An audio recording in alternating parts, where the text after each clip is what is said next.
الحمد لله رب العالمين والصلاة والسلام على سيد الأنبياء والمرسلين أما بعد فأعوذ بالله من الشيطان الرجيم بسم الله الرحمن الرحيم الصلاة والسلام عليك يا رسول الله وعلى آلك وأصحابك يا حبيب الله الصلاة والسلام عليك يا نبي الله وعلى آلك وأصحابك يا نور الله۔ میٹھے میٹھے اور پیارے پیارے اسلامی بھائیوں، جب بھی کبھی درس و بیان کی محفل میں بیٹھنے کا موقع ملے، نگاہیں نیچی کیے توجہ کے ساتھ درس و بیان سننے کی عادت ڈالیے کہ لاپرواہی کے ساتھ ادھر ادھر دیکھتے ہوئے درس و بیان سننے سے اس کی برکتیں زائل ہو جانے کا اندیشہ ہے۔ پے کرے حسن و جمال دافع رنج و ملال، صاحب جود و نوال، بی بی آمنہ کے لال، رسول بے مثال صلی اللہ تعالی علیہ وسلم کا فرمان با کمال ہے کہ تم اپنی مجلسوں کو مجھ پر درود پاک پڑھ کر آراستہ کیا کرو کہ تمہارا مجھ پر درود پاک پڑھنا کل بروز قیامت تمہارے لیے نور ہوگا۔ صلو علی الحبیب صلی اللہ تعالی علی محمد صلی اللہ علیہ وسلم۔ پیارے اور محترم اسلامی بھائیوں، آپ سب کو یہ علم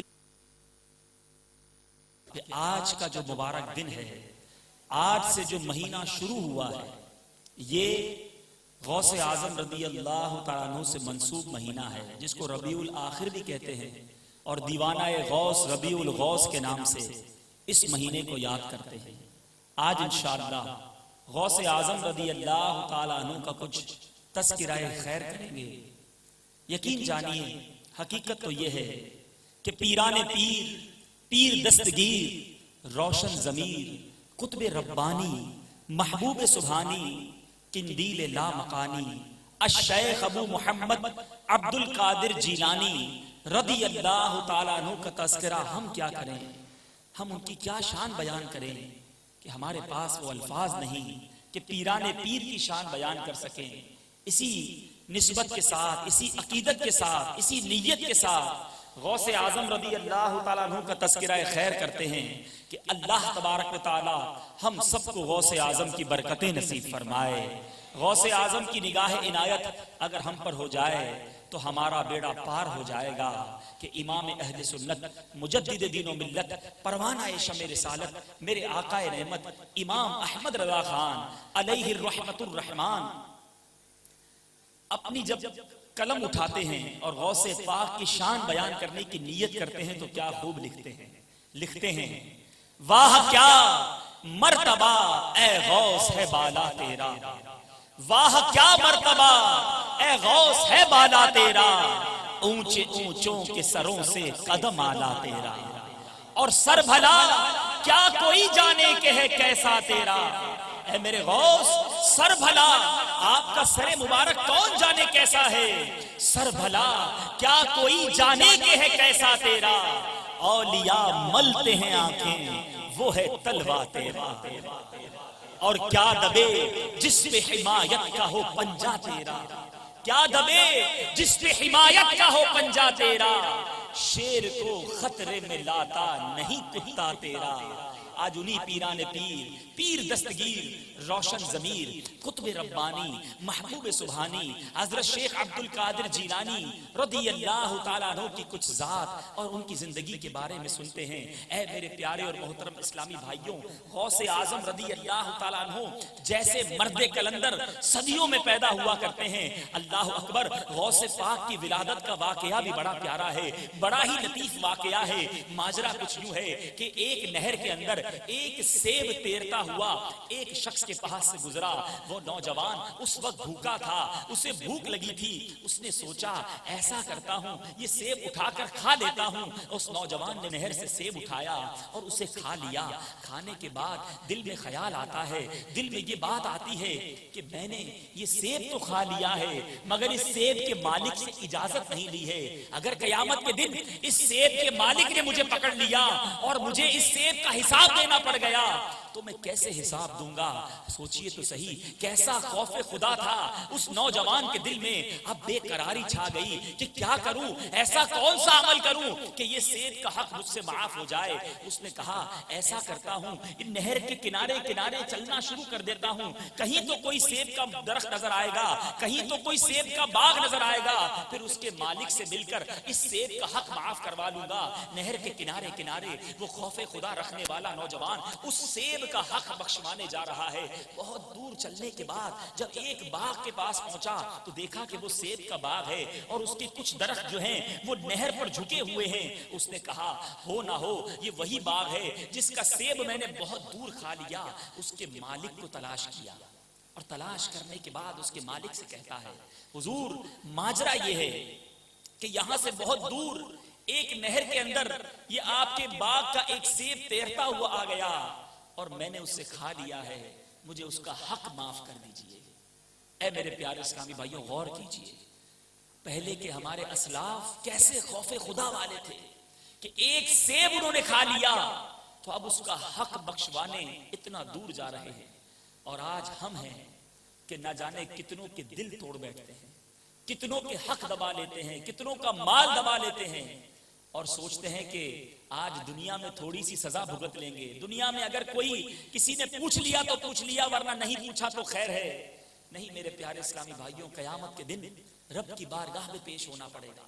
اگر آج کسی کا حق دبایا ہے اور مظلوم قیامت کے دن اگر ظالم کا گریبان پکڑ لے گا تو اس ظالم کو اس کا حساب دینا پڑے گا. اس خوف خدا والے نوجوان کی آپ خوف خدا ملاحظہ کیجئے کہ کیسا دل میں خوف خدا تھا. اس باغ کے مالک سے کہتے ہیں مجھے اس سیب کا حق معاف کر دیجئے. وہ باغ کا مالک کہتا ہے کہ ایسے تو معاف نہیں کروں گا, آپ کو میرے باغ کی اتنے دن تک رکھوالی کرنی پڑے گی. وہ نوجوان راضی ہو گیا کہ ٹھیک ہے میں آپ کے باغ کا مالی بن جاؤں گا مگر جب یہ کام پورا ہو جائے پھر تو مجھے معاف کر دیں گے. جتنے دن کا ایگریمنٹ طے ہوا, جتنے دن کا معاہدہ ہوا, اس نوجوان نے اس باغ کی رکھوالی کی, کام کاج کرتا رہا. کیوں؟ ایک سیب کا حق بخشوانا تھا. وہ دن جب پورے ہوئے تو باغ کے مالک سے کہتا ہے حضور اب تو معاف کر دیجئے, اب تو میں نے باغ کا آپ کا پورا ایگریمنٹ پورا کیا, اس اتنے وقت میں نے آپ کے باغ کی خدمت کر لی. وہ باغ کا مالک بڑا سمجھدار تھا, کہتا ہے بیٹا معاف تو جب کروں گا جب تمہیں میری ایک اور شرط ماننی ہوگی, اور وہ شرط یہ ہے کہ تم نے میری بیٹی سے شادی کرنی ہوگی. میری بیٹی وہ ہے جو آنکھ سے اندھی ہے, کان سے بہری ہے, ہاتھ سے بغیر ہاتھ کے ہے اور پیر سے لنگڑی ہے. تمہیں میری بیٹی سے شادی کرنی ہوگی. وہ شخص کہتا ہے غور کیجیے آج دنیا میں ایک نوجوان کی بہت بڑی تمنا ہوا کرتی ہے کہ کسی حسین و جمیل لڑکی سے میری شادی ہو جائے, مگر وہ خوف خدا رکھنے والا نوجوان اس شرط کو بھی مان جاتا ہے کہ ٹھیک ہے میں یہ شرط بھی مانتا ہوں, کیا اب آپ میرا وہ حق جو مجھ سے غلطی ہو گئی ہے وہ معاف کر دیں گے؟ وہ کہتا ہے کہ ٹھیک ہے میں پھر معاف کر دوں گا. شادی ہوئی, یہ نوجوان اپنے حجرہ عروسی میں پہنچا, شادی کے کمرے میں پہنچا, اور جب شادی کے کمرے میں پہنچا تو گھبرا کر باہر آ گیا. باہر آ کر اس باغ کے مالک سے عرض کرتا ہے حضور آپ نے تو کہا تھا کہ آپ کی بیٹی اندھی ہے, آپ کی بیٹی بہری ہے, ہاتھوں سے لولی اور پیروں سے لنگڑی ہے, مگر جس لڑکی کے پاس میں اس وقت گیا ہوں جس سے میری شادی ہوئی ہے وہ تو انکھیاری ہے, سنتی بھی ہے, بولتی بھی ہے, اس کے تو پیر بھی سلامت ہیں, یہ کیا ماجرا ہے؟ اب وہ باغ کا مالک کہتا ہے بیٹا جب تم بہت دور سے چل کر میرے پاس ایک سیب کا حق بخشوانے آئے تھے اسی وقت میرے دل میں یہ خیال نے قرار پکڑ لیا کہ تم خوف خدا والے نوجوان ہو. تمہارا امتحان لینے کے لیے میں نے ایک شرط عائد کی کہ اتنے دن تک تمہیں میرے باغ کی رکھوالی کرنی پڑے گی. تم اس کے لیے بھی راضی ہو گئے. میں نے کہا ہو نہ ہو تم بہت خوف خدا والے اور نیک شخص ہو, پھر میں نے تمہیں اپنی بیٹی کی برائیاں بتائیں, تم اللہ کے خوف کی وجہ سے, ایک سیب کا حق بخشوانے کی وجہ سے میری بیٹی سے شادی کے لیے بھی راضی ہو گئے. اب سن لو بیٹا, بات یہ ہے کہ میری بیٹی اندھی اس لیے ہے کہ اس نے آج تک کسی غیر محرم مرد کو نہیں دیکھا ہے. میری بیٹی بہری اس لیے ہے کہ آج تک میری بیٹی کے کانوں نے کوئی حرام بات نہیں سنی. سن لو, میری بیٹی لولی اس لیے ہے کہ اس کے ہاتھوں سے آج تک کوئی حرام کام سرزد نہیں ہوا. ہاں, میری بیٹی لنگڑی اس لیے ہے کہ میری بیٹی کبھی بے پردہ بلا اجازت میرے گھر سے باہر نہیں گئی. مجھے اپنی نیک اور پارسا بیٹی کے لیے تمہارے جیسے ہی لڑکے کا انتظار تھا, تمہارے جیسے لڑکے کا ہی رشتے کا میں انتظار کر رہا تھا. جاؤ میرے بیٹا, آپ خوشی اور خوشی خرم کے ساتھ, خوشیوں کے ساتھ اپنی زندگی بسر کرو. میری بیٹی اس قدر نیک دوشیزہ ہے. اے میرے پیارے اسلامی بھائیوں, اب آپ کی بارگاہ میں سوال یہ ہے, غور کیجئے کہ جو شخص ایسا ہو, جو نوجوان ایسا ہو, جو خوف خدا دل میں ایسا رکھتا ہو, اور اس سے شادی اس عورت کی ہو جائے کہ جو ایسی پاک باز ہو, ایسی نیکوکار ہو, تو اس مرد و عورت کے جوڑے کے بعد جو بچہ پیدا ہوتا ہے, جو ولادت ہوتی ہے, وہ کسی اور کی نہیں, یہ گویا غوث اعظم کی آمد کا انتظار ہو رہا تھا. اس جوڑے سے جس کے یہاں ولادت ہوئی, جو بیٹا اس دنیا میں تشریف لایا, وہ کوئی اور نہیں, ہمارے غوث اعظم رضی اللہ تعالیٰ عنہ تھے. تو پتا چلا کہ اللہ کے ولی کی آمد کی تیاری بہت پہلے ہو رہی تھی. اللہ غنی. یاد رکھیے, جس گھر میں ماں باپ نیک ہوا کرتے ہیں, ماں باپ تہجد گزار ہوا کرتے ہیں, عبادت گزار ہوا کرتے ہیں, انہی کے یہاں داتا گنج بخش جیسی اولاد پیدا ہوتی ہے. جن کے والدین عبادت گزار ہوتے ہیں, انہی کے یہاں بابا فرید شکر گنج جیسی اولاد پیدا ہوتی ہے. ہاں, جن کے گھروں میں نمازوں کا اور ذکر و درود کا اہتمام ہوا کرتا ہے, حرام روزی سے بچنے کا زہر ہوا کرتا ہے, انہی کے گھر میں امام احمد رضا خان علیہ رحمت الرحمان جیسی اولاد پیدا ہوتی ہے. ہاں, جن کے گھروں میں دین متین کی خاطر قربانی دینے کا جذبہ ہوتا ہے, ان کے گھروں میں امیر اہل سنت جیسی اولاد پیدا ہوا کرتی ہے. اے میرے اسلامی بھائیوں, اگر آپ بھی چاہتے ہیں مدنی چینل پر جو یہ ناظرین بیان سنیں, اگر آپ بھی چاہتے ہیں کہ آپ کے بچے نیک ہو جائیں, آپ کی اولاد فرما بردار ہو جائے, آج باپ یہ شکوہ کرتا نظر آتا ہے کہ جناب میرا بیٹا مجھے جواب نہیں دیتا, میرا بیٹا میری بات نہیں مانتا, مجھ سے لڑائی کرتا ہے. آج ماں یہ شکایت کرتی نظر آتی ہے کہ میری بیٹی میرے منہ پر جواب دیتی ہے, میں کہتی ہوں گھر میں رہے, میری بات نہیں مانتی. اگر آپ چاہتے ہیں کہ آپ کی اولاد نیک بن جائے, اپنے اندر تبدیلی لائیے. خود جو نیک ہوتا ہے اس کی اولاد کو اس کی برکت ملتی ہے, اس کی اولاد نیک بنتی ہے. ارے جس باپ کو بیٹے نے ہمیشہ شراب پیتے دیکھا, وہ باپ کیسے امید رکھتا ہے کہ میرا بیٹا نیک بن جائے؟ جس باپ کو بیٹے نے فقط جمعے کی نماز پڑھنے کے لیے مسجد میں جاتے دیکھا, وہ باپ امید کیسے کرتا ہے کہ میرا بیٹا نمازی بن جائے اور میری قبر و آخرت کا سرمایہ بن جائے؟ اے میرے پیارے اور محترم اسلامی بھائیوں, اپنے اندر بھی تبدیلی لائیے. آج اگر آپ جیل میں ہیں کوئی بات نہیں, یہ عارضی ہے, انشاءاللہ ان قریب آپ جیل سے رہا ہو جائیں گے, انشاءاللہ آپ اپنے گھروں پہ جائیں گے. مگر اچھی نیت آج کر لیجئے کہ انشاءاللہ جب بھی رہائی ملی خود بھی نیک بنیں گے اور اپنے گھر والوں کو بھی نیک بنانے کی بھرپور کوشش کریں گے. یہ بہت بڑی نعمت ہے دعوت اسلامی آپ کے پاس, جو یہاں فیضان قرآن والوں نے مدرسہ اور یہ بیرک ہمارے لیے بنائی, جن کے لیے ممکن ہے یہاں مدرسے میں آ کر اپنی تربیت کا اہتمام کریں, دعوت اسلامی کے رسائل پڑھ کے اپنے اندر تبدیلی لائیں. آپ غور کریں, ہمیں سوچنے کا بڑا موقع ملتا ہے. میں خود جب یہاں آیا تو میں نے سوچا کہ یہ دنیاوی جیل ہے. آپ بھی سوچیں کہ آج اس چار دیواری سے ہم باہر نہیں جا سکتے, تو ایک ایک دن بڑی مشکل سے کٹتا ہوگا. گھر والوں کی یاد, جو گھر سے دور ہے, جو شہر سے دور ہے, اس کو شہر کی یاد, کسی کے بچے ہوں گے تو اس کو بچوں کی یاد, ایک ایک رات کیسے کٹتی ہوگی, یہ تصور ہی بڑا ہولناک ہے. مگر یہاں ہمیں کھانا بھی ملتا ہے, یہاں ہمیں ہوا بھی میسر ہے, یہاں ہم کھانا اور پانی کے انتظامات بھی ہیں, آرام بھی ہمیں میسر ہے. کبھی غور کیا کہ آج دنیا میں نے ایک غلطی کر لی تو مجھے اس جیل میں آنا پڑ گیا. نہ جانے رب کی کتنی نافرمانیاں میں نے کر لی ہیں, نہ جانے اپنے رب کے کتنے حکم میں نے ٹال دیے ہیں, نمازوں کو نہ جانے کتنی بار قضا کر دیا ہے, نہ جانے کتنے حرام کام مجھ سے ہوئے ہیں. اگر جہنم میں مجھے قید کر دیا گیا اگر مجھے گرفتار کر کے فرشتوں کو یہ کہہ دیا گیا کہ جاؤ اس کو جہنم میں لے جاؤ، اے میرے پیارے اسلامی بھائیوں، یہ دنیا کی جیل میں ہم سے راتیں نہیں کٹتی، یہ دنیا کی جیل میں ہم سے دن نہیں کٹتے، اگر جہنم میں ہمیں ڈال دیا گیا ہمارا کیا بنے گا؟ وہاں کوئی کھانا پانی نہیں ہوگا، وہاں پیاس لگے گی مگر پانی نہ دیا جائے گا، یہاں تو پنکھے ہیں، ہوا ہے۔ جہنم کے عذاب کے بارے میں روایتوں میں آتا ہے کہ جہنم کا سب سے ہلکا عذاب یہ ہوگا کہ جہنمی کو آگ کے جوتے پہنا دیے جائیں گے اور اس کا دماغ ہنڈیا کی طرح کھولتا ہوگا۔ اے میرے پیارے اسلامی بھائیوں، اپنے رب سے اس جہنم سے آزادی طلب کیجیے، یقین کیجیے یہ دنیا کی سزا کوئی سزا نہیں۔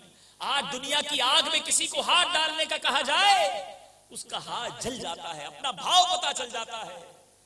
ارے جہنم کی آگ وہ آگ ہے جس کے بارے میں کتابوں میں لکھا ہے وہ دنیا کی آگ سے 70 گنا زیادہ سخت ہے۔ اس آگ کو کیسے برداشت کر سکیں؟ آج جیل میں رہ کر بھی ہم سے گناہ ہوتے ہیں، جی ہاں، جیل میں رہ کر بھی حرام کام کیے جاتے ہیں، جیل میں رہ کر بھی نمازیں قضا ہو رہی ہیں، تو ہم سے بڑا بے وقوف کون ہے کہ جس کو یہ سوچنے کا موقع ملا کہ آج دنیا کی جیل سے، جہنم کی قید سے بچنے کی کوشش کر، اور ذہن بنا کہ دنیا کی جیل تو ایک نمونہ ہے، جہنم کی قید میں اگر گرفتار ہو گیا تو کیا کرو گے؟ تو ہے میرے پیارے اسلامی بھائیوں، بے وقوف ہے وہ شخص جو آج قید ہے اور قید رہتے ہوئے بھی اپنے رب کی نافرمانی کر رہا ہے، قید رہتے ہوئے بھی آج نمازیں قضا کر رہا ہے، قید رہتے ہوئے بھی اپنے رب کو ناراض کر رہا ہے۔ ارے کیا یہاں کی قید کے بعد وہاں کی قید کی تیاری کر رہا ہے؟ ہونا تو یہ چاہیے کہ اب اپنے رب کی بارگاہ میں سر جھک جائے کہ مولا غلطی کی تھی، جس کی سزا بھگت رہا۔ بہت سے ایسے بھی ہوں گے جنہوں نے غلطی نہیں کی ہوگی، بے جا مقدمے میں گرفتار ہو گئے ہوں گے، کسی نے جان بوجھ کر پھنسا دیا ہوگا، وہ بھی غور کریں کہ میں نے غلطی نہیں کی، اس کی سزا بھگت رہا ہوں، اور اتنی غلطیاں جو روز کر رہا ہوں اس کی سزا کیسے بھگت سکوں گا؟ کئیوں نے ماں باپ کو ستایا ہوگا، کئیوں نے نہ جانے کون کون سے حرام کام کیے ہوں گے۔ میں بھی سوچوں، آپ بھی سوچیں کہ کون سا ایسا دن ہے جو ہمارا گناہوں سے خالی نہیں ہوتا، کون سا ایسا دن ہے جو ہم اپنے رب کی نافرمانی نہیں کر رہے۔ آج توبہ کر لیجئے، آج رب نے موقع دیا ہے دعوت اسلامی کے ماحول کے قربان کہ اس نے آج جیل کی 4 دیواری کے اندر بھی ہماری اصلاح کا ذریعہ مہیا کر دیا۔ تو آج ہمیں نیت کر لینی چاہیے۔ دیکھیں، میں اچھی طرح جانتا ہوں کہ میں کن گناہوں میں مبتلا ہوں، آپ اچھی طرح جانتے ہوں گے کہ آپ کے اندر کون سی خامیاں ہیں۔ آئیے نیت کر لیں کہ آج کے بعد انشاءاللہ ہماری کوئی نماز قضا نہیں ہوگی۔ سب نیت کریں۔ دیکھیں، ہمارے پاس یہاں پر وقت بھی بہت ہے، ہونا تو یہ چاہیے کہ مصروفیت بھری زندگی میں بھی ہم نے نماز پڑھنی ہے، لیکن اس کی عادت بنانے کے لیے ہمارے پاس موقع ہے۔ کئی خوش نصیب تہجد بھی پڑھ رہے ہوں گے، کئی خوش نصیب اشراق کو چاشت کے نوافل بھی پڑھ رہے ہوں گے، کئی تلاوت قرآن پاک سے اپنے دلوں کو منور کر رہے ہوں گے۔ پیارے اور محترم اسلامی بھائیوں، یہ بات ہمیں غوث پاک کی سیرت سے پتہ چلی کہ آپ کی ولادت سے پہلے آپ کے والدین کا جو نیک عمل تھا اس کی برکت سے ایسی نیک اولاد پیدا ہوئی۔ غوث اعظم رضی اللہ تعالیٰ عنہ کی کیا شان ہے، آپ مادر زاد ولی تھے۔ جی ہاں، آپ رحمت اللہ تعالیٰ علیہ کی والدہ محترمہ کے جب آپ پیٹ میں تھے تو جب آپ الحمدللہ کہتی، آپ کی والدہ الحمدللہ کہتی تو غوث پاک رضی اللہ تعالیٰ عنہ پیٹ ہی سے یرحمک اللہ کی آواز لگا دیا کرتے تھے۔ آپ رحمت اللہ تعالیٰ علیہ جب دنیا میں تشریف لائے، پیر کا دن تھا، صبح صادق کا وقت تھا، آپ کی زبان، آپ کے ہونٹ ہل رہے تھے، جب کان قریب لے گئے تو اللہ اللہ کی صدائیں بلند ہو رہی تھی۔ غوث پاک یکم رمضان کو پیدا ہوئے، آتے ہی غوث پاک رضی اللہ تعالیٰ عنہ نے گویا روزہ رکھ لیا، پورا دن ماں کا دودھ نہ پیتے۔ جیسے ہی سورج غروب ہوتا غوث اعظم رضی اللہ تعالیٰ عنہ ماں کا دودھ نوش فرماتے، گویا پیران پیر دستگیر حضور سیدی غوث اعظم رضی اللہ تعالیٰ عنہ نے پیدا ہوتے ہی رمضان میں روزے رکھنا شروع کر دیے تھے۔ تو اے غوث پاک کے غلاموں، آج ہم نے بھی نیت کی ہے انشاءاللہ رمضان کا کوئی روزہ قضا نہیں کریں گے۔ غوث اعظم رضی اللہ تعالیٰ عنہ جب کچھ عرصہ بڑے ہوئے تو قاری صاحب کے پاس قرآن پڑھنے گئے. آج الحمدللہ ہمارے یہاں بھی مدرسۃ المدینہ ان جیلوں میں قائم ہے, ہم بھی قرآن پڑھنے جاتے ہیں. پہلی بار قاری صاحب کے پاس گئے, قاری صاحب نے کہا بیٹا پڑھو بسم اللہ الرحمن الرحیم. غوث اعظم رضی اللہ تعالیٰ عنہ نے بسم اللہ الرحمن الرحیم پڑھا اور الحمدللہ رب العالمین سے 18 پارے زبانی اپنے قاری صاحب کو سنا دیے. قاری صاحب نے کہا بیٹا اور پڑھو. انہوں نے کہا بس مجھے اتنے یاد ہیں. کہا اتنے کیسے یاد کر لیے, اتنی چھوٹی عمر ہے, پہلی بار مدرسے آئے ہو, کیسے یاد کر لیے؟ فرماتے ہیں حضور معاملہ یہ ہے کہ میری والدہ کو 18 پارے یاد تھے. الحمدللہ میری والدہ میں جب پیٹ میں تھا ان پاروں کا دور کیا کرتی تو میں نے پیٹ ہی میں اپنی والدہ کے 18 پارے یاد کر لیے تھے. اے میرے پیارے اور محترم اسلامی بھائیوں, غوث پاک رضی اللہ تعالیٰ عنہ کی کون سی شان بیان کی جائے. جب آپ لڑکپن میں تھوڑے سے بڑے ہوئے تو سوچا کہ بچوں کے ساتھ کھیلنے جاتے ہیں. جب کھیل کود کے لیے آگے گئے تو اعلان ہوا, غیب سے ندا آئی, اے عبد القادر ہم نے تمہیں کھیل کے لیے پیدا نہیں کیا ہے. جب مدرسے کے لیے جاتے تو یہ اعلان ہوا کہ اللہ کے ولی کے لیے راستہ دے دو. کس کرامت کا تذکرہ کیا جائے. آخر میں ایک کرامت بیان کر کے اپنی گفتگو کو سمیٹتا ہوں. میرے پیارے اور محترم اسلامی بھائیوں, ماجرا یہ ہے کہ ایک بار سرکار غوث اعظم رضی اللہ تعالیٰ عنہ دریا کے کنارے تشریف لے گئے. جب وہاں دیکھا کہ ایک 90 سال کی بڑھیا اس دریا کے کنارے زار و کتار رو رہی ہے تو کسی سے پوچھا کہ ماجرا کیا ہے, یہ کیوں رو رہی ہے؟ عرض کیا گیا حضور بات یہ ہے کہ آج سے 12 سال پہلے اس بڑھیا کا ایک نوجوان بیٹا تھا. اس نے شادی کی اور اس کا بیٹا اسی نہر سے کشتی میں اپنی بارات اور اپنی نئی نویلی دلہن کو لے کر آ رہا تھا, مگر اس ماں کے سامنے وہ کشتی باراتیوں سمیت ڈوب گئی. اب یہ ماں بڑی دکھیاری ہے, 12 سال ہو گئے ہیں, اس کا غم دور نہیں ہو رہا. یہ ماں جو ہے روزانہ دریا کے کنارے آتی ہے اور کنارے آ کر آنسو بہاتی ہے کہ شاید میرا بیٹا اس دریا کے ذریعے اپنی دلہن کو لے کر آ جائے.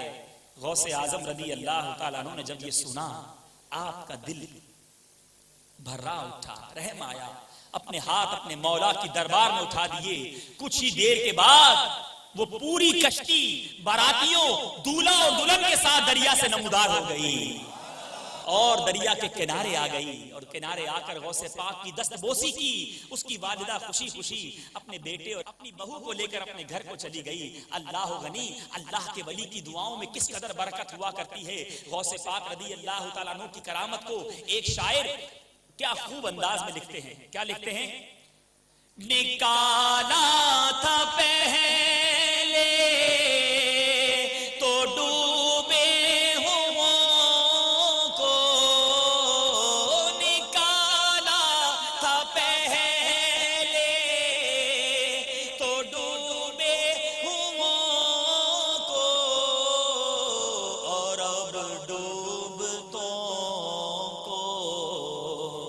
بچا غوث اعظم اور اب ڈوبتوں کو بچا غوث اعظم. سب مل کر پڑھنے.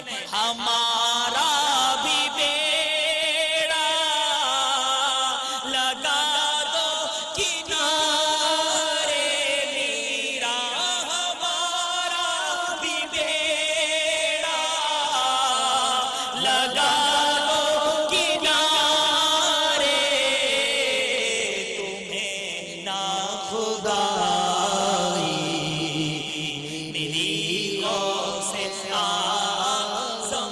صلو علی الحبیب صلی اللہ علیہ وسلم. میرے پیارے اور محترم اسلامی بھائی, خوش نصیب ہوتے ہیں وہ لوگ جو اللہ والوں کے دامن سے وابستہ ہو جاتے ہیں. اور غوث اعظم رضی اللہ تعالیٰ عنہ کی تو کیا شان ہے. آپ فرماتے ہیں کہ میرا کوئی مرید بغیر توبہ کیے دنیا سے نہیں جائے گا. آپ فرماتے ہیں کہ قیامت کے دن اس وقت تک میں جنت کی طرف اپنا قدم نہ اٹھاؤں گا جب تک اپنے ایک مرید کو اپنے ساتھ جنت میں داخل نہ کر دوں. غوث پاک کے جو مرید ہیں ان کو مبارک ہو, اور جو غوث اعظم رضی اللہ تعالیٰ عنہ کے اب تک مرید نہیں ہوئے جلدی کیجئے. الحمدللہ اس دور میں ایک عظیم شخصیت ہمارے درمیان موجود ہیں. میری مراد آفتاب قادریت، مہتاب رضویت، شیخ طریقت، امیر اہل سنت، بانی دعوت اسلامی حضرت علامہ مولانا ابو بلال محمد الیاس عطار قادری رضوی دامت برکاتہم العالیہ کی ذات والا تبار ہے. الحمدللہ امیر اہل سنت قادری عطاری سلسلے میں داخل فرماتے ہیں. میرے وہ اسلامی بھائی جو امیر اہل سنت کے ذریعے قادری سلسلے میں داخل ہونا چاہیں، یہاں فیضان قرآن میں جو ہمارے ذمہ داران ہیں ان کو اپنے نام دے دیجئے، انشاءاللہ آپ کو مرید کر لیا جائے گا. اور جب امیر اہل سنت کے دامن سے جو وابستہ ہو جاتے ہیں ان پر فیوز و برکات کی چھما چھم بارش ہو جاتی ہے. اور جب غوث پاک کی غلامی کا پٹا ہمارے گلے میں داخل ہوگا، انشاءاللہ اس کی برکتیں آپ دنیا میں بھی دیکھیں گے اور آخرت میں بھی دیکھیں گے. جبھی تو ایک شاعر نے کیا خوب کہا، تیرے ہاتھ میں ہاتھ میں نے دیا ہے، تیرے ہاتھ میں ہاتھ میں نے دیا ہے، تیرے ہاتھ ہے لاج یا غوث اعظم. قسم ہے کہ مشکل کو مشکل نہ پایا، کہا ہم نے جس وقت یا غوث اعظم. اللہ تبارک و تعالی ہم سب کو اولیاء کرام کی محبت نصیب فرمائے، غوث پاک کی غلامی میں زندہ رکھے، غوث پاک کی غلامی میں موت عطا فرمائے، اور قیامت کے دن غوث اعظم رضی اللہ تعالیٰ عنہ کے غلاموں میں اٹھنا نصیب فرمائے. ہاتھ اٹھا کر آخر میں یہ دعا کرتے ہیں کہ یا اللہ قادری کر، قادری رکھ، قادریوں میں اٹھا، قادری کر، قادری رکھ، قادریوں میں اٹھا، قدر عبد القادر قدرت نما کے واسطے. آمین بجاہ النبی امین صلی اللہ تعالی علیہ وسلم.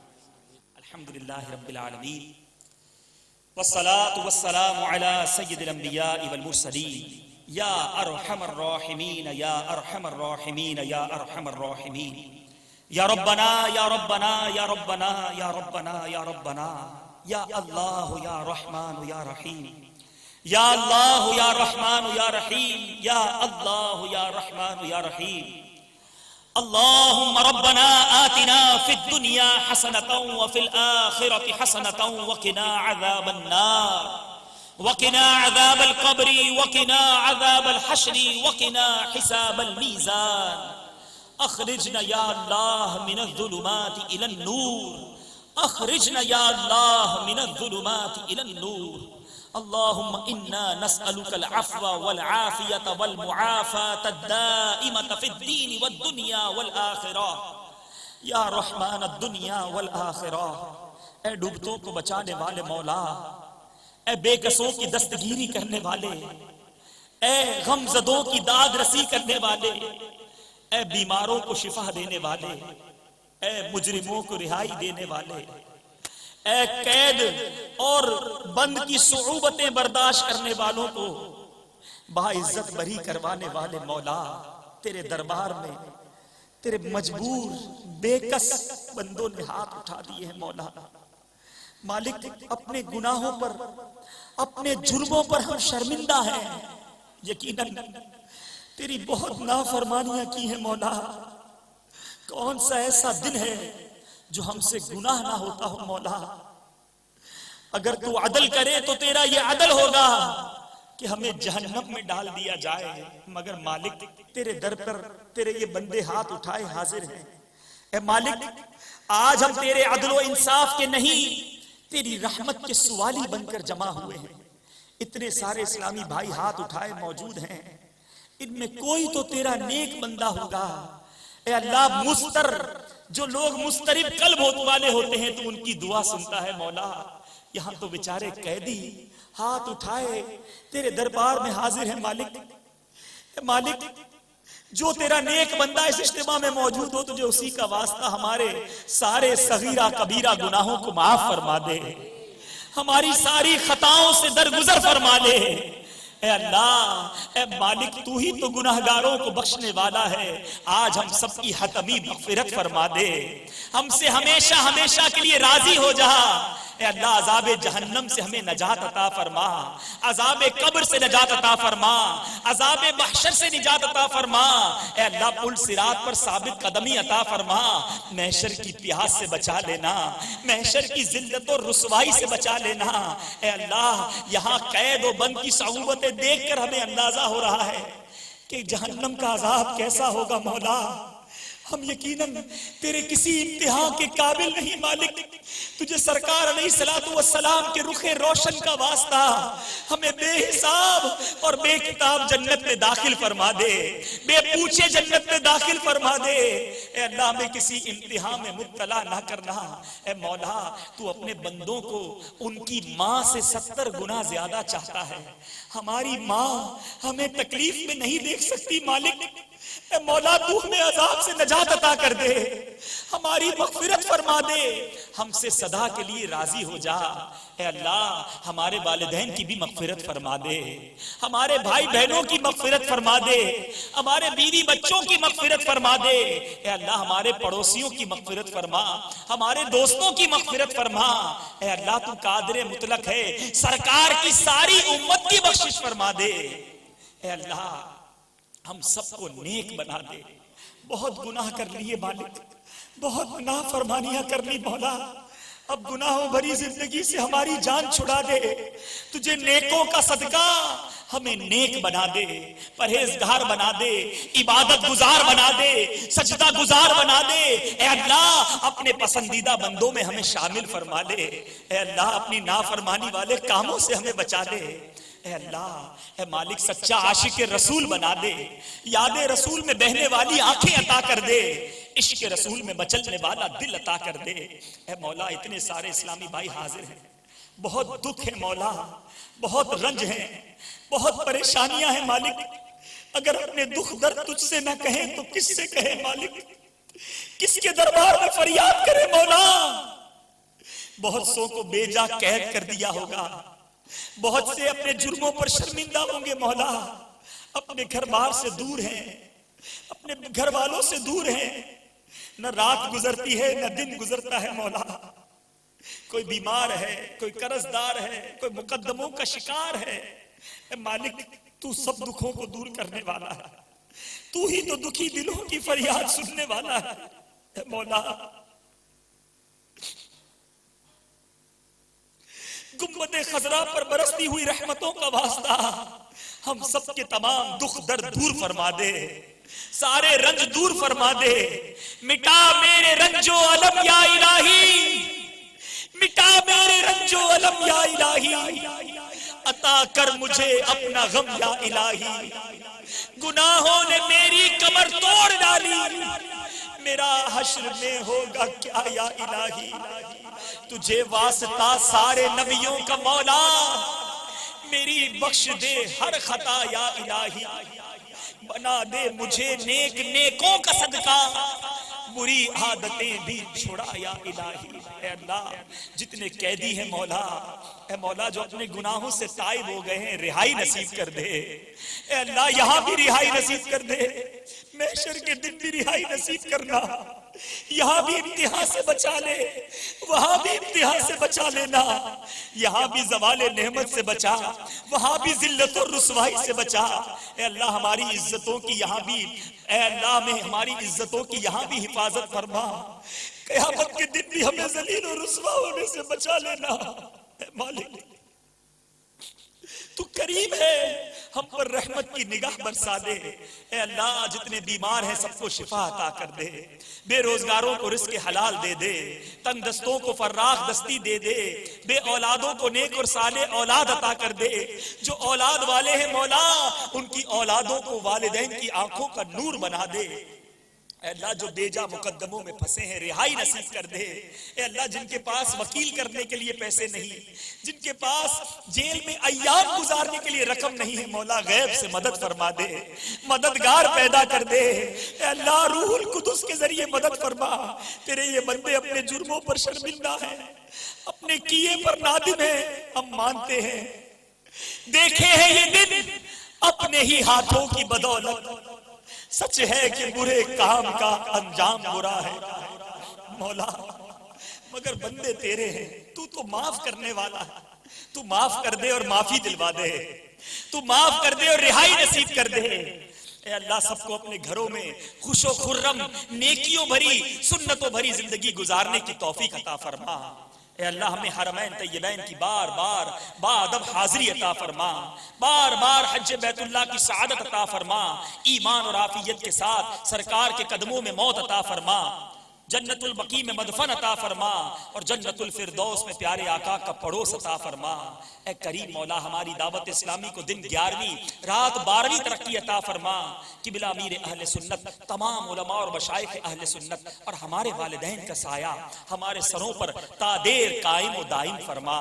اے مالک اس اجتماع ذکر و نعت کو سجانے میں ہمارے ساتھ انتظامیہ نے بہت تعاون فرمایا، یہاں کے جیلر صاحب، سپرنٹینڈنٹ صاحب اور عملے کے اراکین، بہت سارے سپاہیوں نے، لوگوں نے تعاون فرمایا، کئی مخیر حضرات نے ہمارے ساتھ تعاون کیا۔ مولا ہم یقیناً ان کا کوئی صلہ، کوئی بدلہ نہیں چکا سکتے، تو انہیں جزائے خیر عطا فرما، ان کو دین و دنیا کی بھلائیاں عطا فرما، ان کی ساری مشکلوں کو دور فرما دے۔ جو اسلامی بھائی ان بیچارے قیدیوں کے کھانے کا انتظام کرتے ہیں، ان کے لیے بیرکوں کا انتظام کرتے ہیں، ان کے لیے مدرسین جو دن رات خدمت کر رہے ہیں، مولا اے مولا جنہوں نے مسجدیں بنائی، جو مسجد بنا رہے ہیں، مزید تعاون کر رہے ہیں، اے اللہ ان کے رزق حلال میں برکتیں وسعتیں عطا فرما۔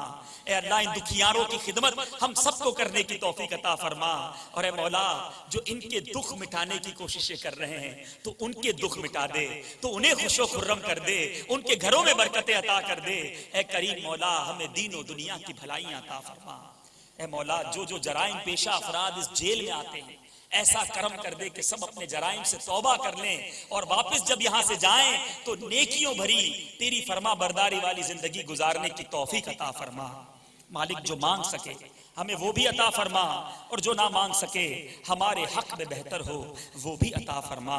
میں کیوں کہوں مجھ کو یہ عطا ہو وہ عطا ہو، میں کیوں کہوں مجھ کو یہ عطا ہو وہ عطا ہو، وہ دو کہ ہمیشہ میرے گھر بھر کا بھلا ہو، مٹی نہ ہو برباد پسے مرگ الہی، جب خاک اڑے میری مدینے کی ہوا ہو، جب خاک اڑے میری مدینے کی ہوا ہو۔ جس کسی نے بھی دعا کے واسطے یا رب کہا، کر دے پوری آرزو ہر بے کسو مجبور کی، ببرکت ان اللہ و ملائکتہ یصلون علی النبی یا ایھا الذین آمنوا صلوا علیہ وسلموا تسلیما۔ اللهم صل على سيدنا ومولانا محمد طب القلوب ودوائها وعافية الأبدان وشفائها ونور الأبصار وضيائها وعلى آله وصحبه وبارك وسلم۔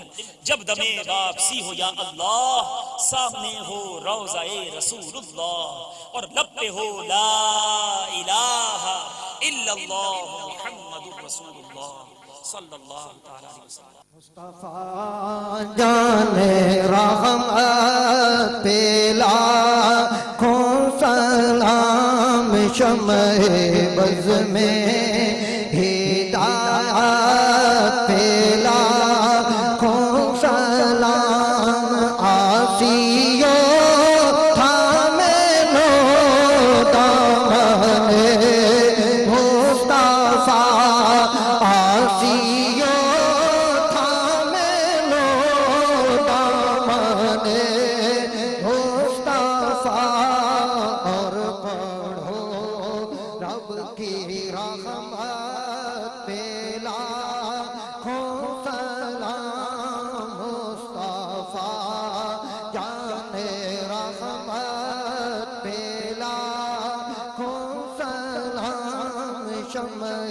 بز میں ہدایت پہ کو سلام، غوث اعظم امام تو کا غوث اعظم امام تو کا جلوائے شان قدرت